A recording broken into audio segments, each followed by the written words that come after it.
Hai, balik lagi sama aku, Uti, dalam cerita Dipaksa Menikah. Kali ini cerita Intan dan Riko udah masuk bab ke 106 nih. Mau tahu lanjutan ceritanya nggak? Yuk dengerin bareng-bareng.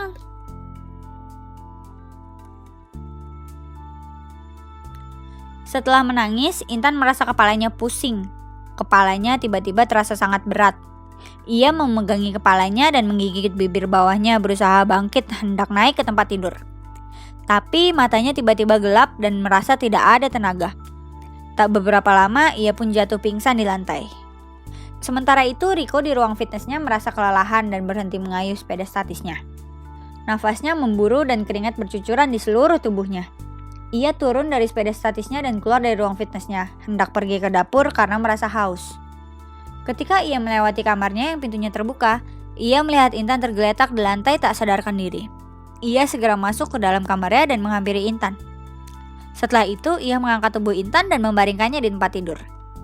Kemudian, ia mengeluarkan ponsel di sakunya dan menelpon Dokter Amanda.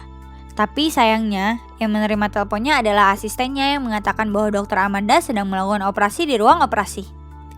Riko pun segera membuka almari lalu mengambil kaos dan memakainya. Setelah itu, ia menggendong tubuh Intan keluar dari dalam kamar menuruni tangga. Ia kemudian menuju garasi, membuka pintu mobilnya dengan susah payah dan membaringkan tubuh Intan di kursi belakang. Ketika hendak masuk ke kursi kemudi, ia mendengar bel rumahnya berbunyi. Ia pun keluar melalui pintu garasi dan melihat Romi di teras rumahnya. "Rom, cepetan sini Rom!"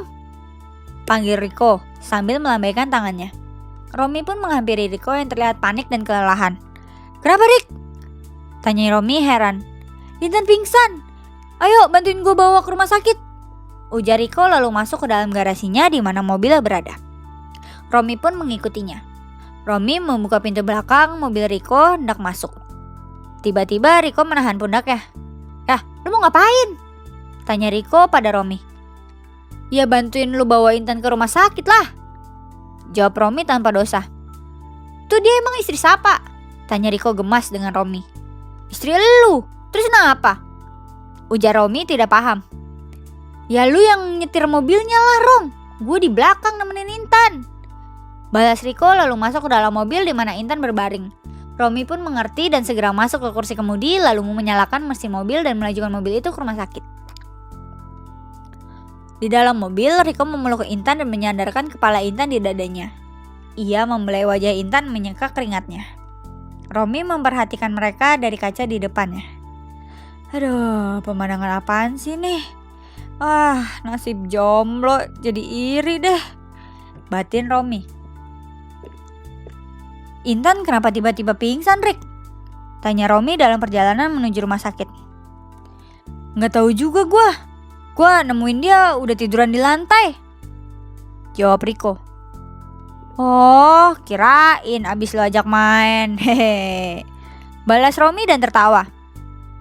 "Lu ngapa mikir gitu sih, dasar mesum," balas Riko sewot. "Ya gue ngeliat lu ngos-ngosan, terus berkeringet banget lagi," jawab Romi tersenyum nakal.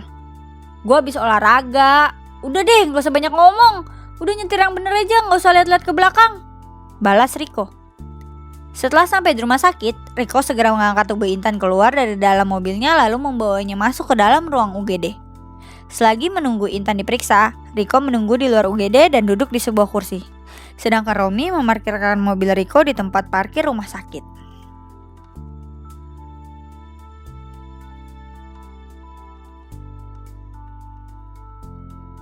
Cerita Intan dan Riko sampai sini dulu ya. Makasih udah setia ngikutin cerita Dipaksa Menikah. Sampai jumpa di bab berikutnya. Dadah!